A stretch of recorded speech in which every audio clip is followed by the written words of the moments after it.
IDS ha, huwag kayong magalit. Dito tayo kay Sara. Mga kababayan, kahapon, nakaraang araw, meron tayong content dito na si Amy Marcos nagsabi, dati daw, si Sara sa listahan ng ICC nasa pinakailalim. Ngayon daw, nagbago daw ang ihip ng hangin, nagbago daw ang timpla. Yung dating nasa ilalim, top priority ng aarestuhin ng ICC, sabi ni Amy. Ngayon mga kababayan, may nahanap na naman si Amy sa kanyang intel. Sa Bisaya ang intel tinggil yan, lawit sa puki, ang intel. So ngayon mga kababayan, ito na naman, hindi ko alam to si Amy kung papaniwalaan ko ba or signs of aging na yata ito or sa madaling salita, katandaan na yata ito kung ano-ano na lang pinagsasabi. Lahat naman ng sinasabi niya, hindi naman nagkakatotoo. Puro na lang kwento. So ito, ipaparinig ko sa inyo mga kababayan. Ito na. BP Sara, pinagplanuhan umanong ipakulong bago ang 2028 election. So sa 2027 daw, si Sara Duterte at ang mga Duterte allies kasama si Amy ipapakulong daw. Diyos ko, alam nyo sa totoo lang, Senator Amy, napaka-advance mo. Pero bakit hindi pa ngayon? Bakit sa 2027 pa? Bakit hindi pa ngayon? Ang advance mo naman. Pero bakit yung mga advance mong nalalaman, ang tatagal pa? Yan ang mali advance mong nalaman, pero ang tagal pang hulihin, bakit hindi pa ngayon? Ito, mga kababayan, si Amy Marcos mismo nagsabi. Most people over 40 Wait lang, may ads lang. ChatGPT like it's Google. Copy, Wait paste, lang ask a basic question, move ito. on. Ibinunyag ni Senador Amy Marcos na pinagpaplanuhan umanong ipakulong si Vice President Sara Duterte bago ang 2028 elections. Ito ay matapos hindi naging matagumpay ang mga unang planong isulong ang People's Initiative, Charter Change at Impeachment. Ayon sa presidential sister, nasa plan sina umano ang mga nais magpatalsik sa Vice Presidente para mawalaan niya sa kanilang landas si VP Sara sa 2028. Hindi naman pinangalanan ng senadora kung sino ang mga nasa likod nito. Nako. Pakinggan niyo si Amy.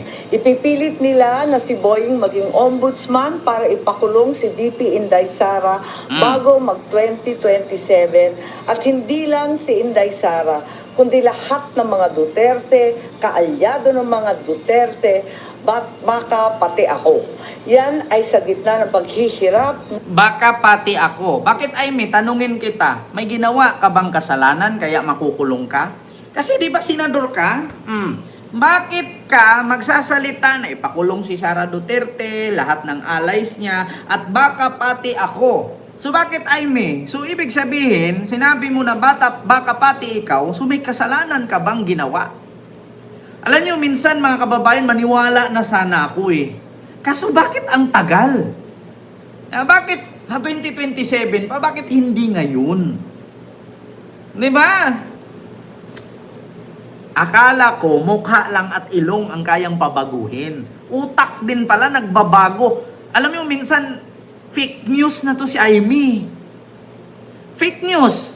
Sa totoo lang, maniwala na sana ako na ikulong Ang problema, 2027 pa, paano kung pagdating 2027 hindi nakulong si Sara? Tapos ang sabi niya, una na daw si Sara, top priority na daw na aarestuhin ng ICC. Paano kung, ang sabi nga ni Senador Antonio Trillanes, na maglabas daw ang ICC ng warrant of arrest, either katapusan ng taong ito or early 2026. Paano kung hindi si Sara doon kasali sa arestuhin, Amy? So ibig sabihin, fake news ka doon sa sinasabi mo na top priority si Sara at unang aarestuhin bukod kay Bato. Tapos ngayon meron ka na namang pinapakalat. Alam niyo, minsan mga kababayan, itong ginawa ni Amy, dapat tinanggal na to Alam niyo, yung ginawa niya, fake news to. Dito sa bansa natin, dapat may batas tayo na kapag ganyan fake news, tapos nasa posisyon ka sa gobyerno, dapat tanggalin ka na Kasi sino ang nasa likod? O paano kung yung mga ganyang kwentuhan ay hahanapan siya? Kasi alam mo ito, yung ginawa niya, ano to nakakatawag doon. 'Di ba, mga kababayan, nakaka-cause ng gulo. Nakaka-cause ng pagkakawindang ng mga supporter na bobo ni Sara. Bakit? Magpapakalat ka na arestuhin si Sara pati mga kaalyado niya. Pati siya kasali daw. Paano kung magwelga ngayon yung mga supporter ni Sarang bobo dyan? Tapos magbigkas ka ngayon dyan, si Boying Rimulya. Paano kung sugurin si Boying dyan? Paano kung ang mga supporter ni Sara, papatay si Boying? Masisira ang buhay ni Boying. Mamamatay si Boying kung ganon. Dahil binigkas mo na pinapamadali daw na si Boying maging ombudsman kasi ipapakulong si Sara. Katulad dito, ito mga kababayan, sa Bilyonaryo News. Continue natin May ads lang. Paano? May mangyari kay Boying? Kasalanan mo. Utol si Senador Amy Marcos sa ombudsman bid ni Justice Secretary Crispin Remulla. May sinister motive daw kasi ito. Ang detalye sa agenda report ni Andres Kita nyo? Salve. Booking na raw ni Presidential Sister at Senator Amy Marcos ang plano ng kasalukuyang administrasyon na tuluyang alisin sa political landscape si Vice President Sara Duterte sa 2028 presidential elections. Ang ombudsman application ni Justice Secretary Jesus Crispin Remulla plan C na raw matapos mabigo sa unang dalawang pagsubok. Kaya hinarang niya na raw ito noon pang Mayo nang maghain siya ng reklamo laban sa top government officials kasama si Remulla dahil sa umano'y papel nila sa pag-aresto at pagsuko kay dating Pangulong Rodrigo Duterte sa ICC. Napakasimple ng mga pangyayari dyan, nagkakagulo sa ombudsman dahil hindi sila nagtagumpay sa PI. Hindi rin sila umubra sa impeachment. Kaya narito na tayo ngayon. Ipipilit nila na si Boying maging ombudsman para ipakulong si VP Inday Sara. Hindi po daw tayo. ang VP ang punteriya, kundi ang lahat ng nakaupong Duterte, pati na rin ang kanilang mga kaalyado. Kung hindi kayo titigil sa pamumulitika, mag-asaran tayo. Hindi ko rin kayo tatantanan. Kita nyo, galing-galing ni Amy. Kung hindi daw titigil sa pamumulitika, so ibig sabihin mga kababayan, si Amy, nagsenador para pamumulitika ang ginawa niya. Hindi siya nagsenador para tanong ko lang mga kababayan, simula ba si Amy naging senador, may naitulong ba sa bayan? Diba? Tanong ko lang mga kababayan, simula ba si Amy nung nanalo nung midterm election 2025 bilang senador, may nagawa na ba? Kasi sa totoo lang, kung tatanungin mo anong nagbaha, ni utot ni Amy, ni hinga, wala kang makita. May sunog, wala ka rin nakita. Hindi po porkit senador ka, ang function mo ay gagawa ng batas. Kasi bakit? Libo na po ang batas sa Pilipinas, mga kababayan. Hindi naman po lahat ng batas na nagawa ng mga nasinaunang senador hanggang ngayon na pakinabangan ng tao. Ginastusan lang pero hindi naman napapakinabangan lahat. Yan ang totoo. Ngayon, tignan ninyo, naging senador, may nagawa ba? Nga.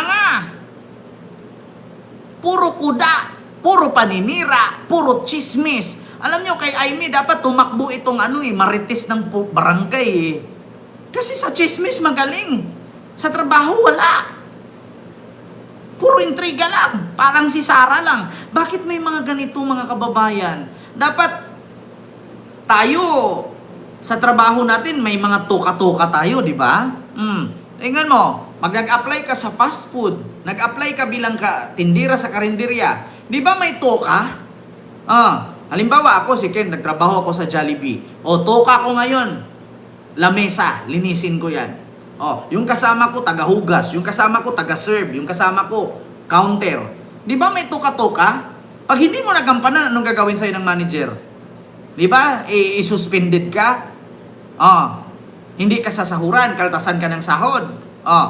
Pero bakit itong mga politician, Porket present lang, naka-login, sumasahod na. Pero wala namang ginagawa.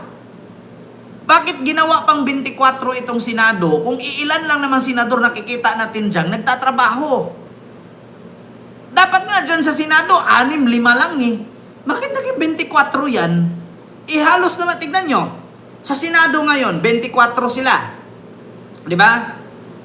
Tignan niyo kung sino-sino lang lumalabas. Ang lagi ko nakikita, si Soto, si Tulfo, Marcoleta, Bongo, Bato, sino pa? Joel Villanueva, Chis Escudero. Nasaan yung iba?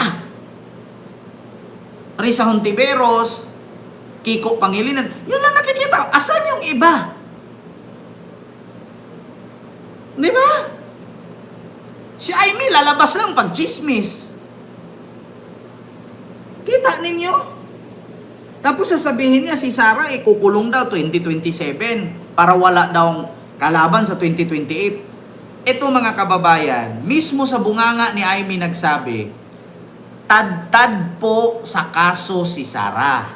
Maraming kasong nakatenga, nakabinbin. So, si Sara po, malaking manok yan. Highest ranking official. So, pagdating sa kasuhan, malamang sa malamang, uunahin yan kasi ang laki ng kanyang kasalanan. Kaya expected natin mga kababayan, talagang makulong si Sara. Si Amy na nagsabi, di ba, wala namang lusutan yan. Makukulong talaga siya. Tapos ngayon, sasabihin niya, 2027, ipapakulong para walang kalaban sa 2028 election. Mismo sa bunganga niya nang galing yan. Anong sabi niya? Tad-tad po sa kaso yan, wala namang lusutan. Tapos ngayon, magbabala ka dyan na 2028. Papabayaan nyo ang bayan sa kakaisip ng ambisyon at paraan paano nyo buburahin. Papabayaan ang bayan. Bakit, Amy, ikaw may nagawa ka ba sa bayan? Yan ang tanong ko sa'yo. Hindi mo pwedeng idahilan na kagawa ka ng batas. Hindi mo pwedeng idahilan na may ginawa kang mga tawag doon, mga ordinansa. Ang problema, Amy, ang ordinansa mo ay hindi lang isang araw mo gawin yan.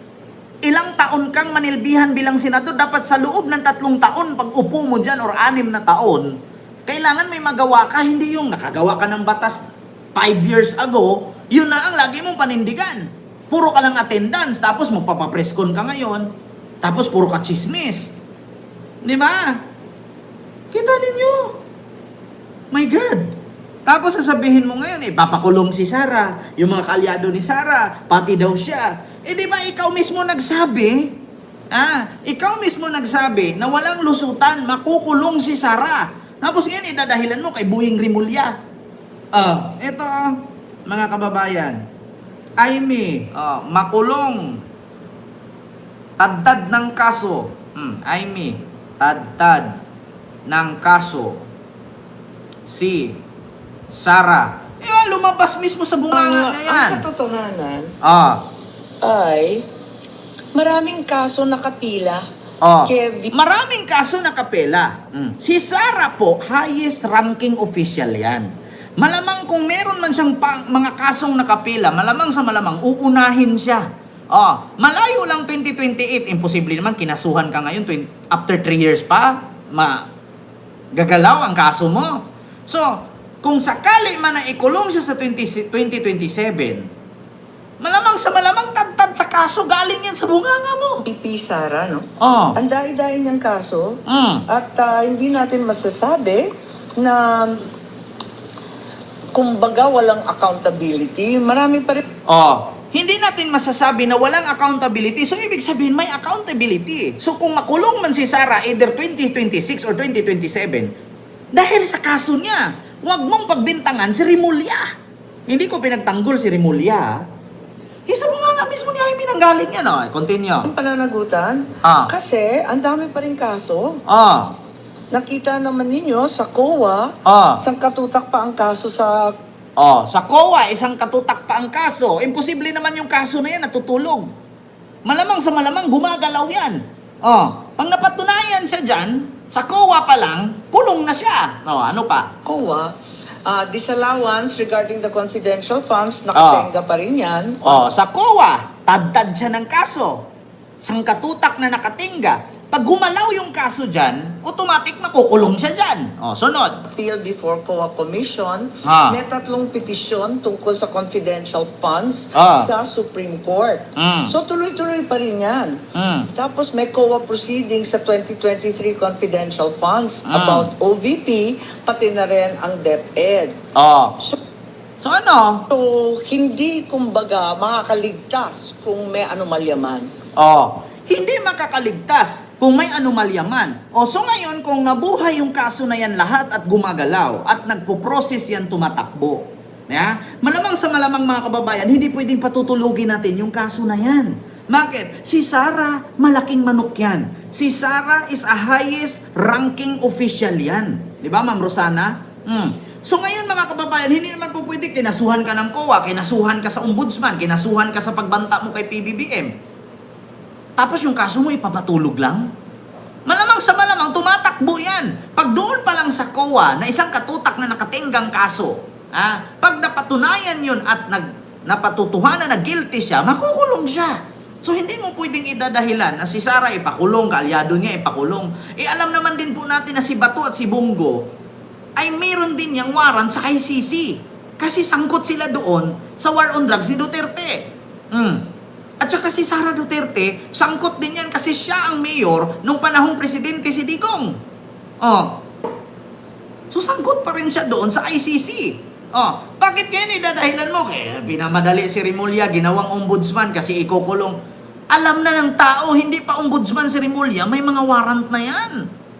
At ikaw mismo nagsabi na kasali si Sara sa ICC. Di ba? Kaya kung ikulong man si Sara sa 2027 or 2028, expected na yun.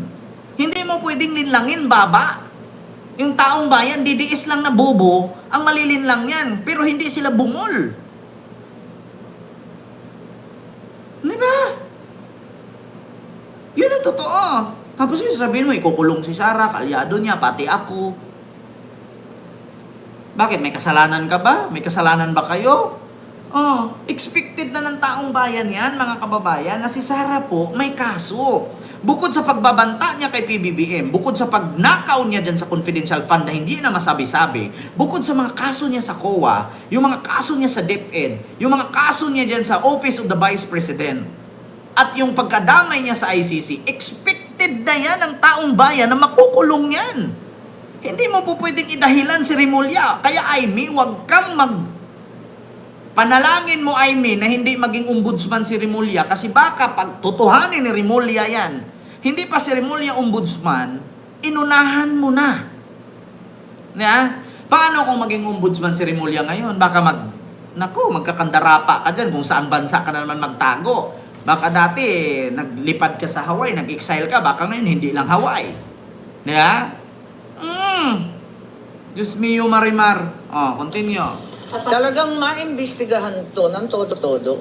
Kita nyo? Ang katotohanan, kaso nakapila kay VP Sara, no? Ang dahil-dahil niyang kaso, at hindi natin masasabi na kumbaga walang accountability. Marami pa rin pananagutan. Maraming pananagutan. Alam mo na pala sinabi mo yan. Wala pa yung pagka-ombudsman ni Rimulya. So bakit si Rimulya ang gawin mong dahilan na pag-initan si Sara kaya minamadalin lang pumasok magiging ombudsman si Rimulya?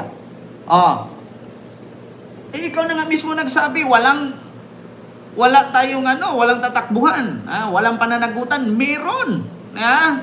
Ay Diyos ko, Amy, yung statement mo ngayong buwan na to, ganyan, tapos next statement mo, iba, tapos next month, iba. Signs of aging ba yan? Okay lang sana kung minsanan ka lang magsalita. Kada may chismis, may alam kang lumalabas tapos hindi naman nangyayari. Expected ng taong bayan, Amy, makukulong si Sara. Kaya hindi mo na pwedeng i-remind yan na may magpapakulong siya, malayo lang 2027, makukulong siya. Mahirap din kasi, alam mo, Amy, maniwala na sana ako sa iyo Kaso lang, kahit ikaw, hindi mo maintindihan kung saan ka lulugar. Marcos ka ba talaga o Duterte ka? So yun lang mga kababayan, yung aking reaksyon. Ito pa,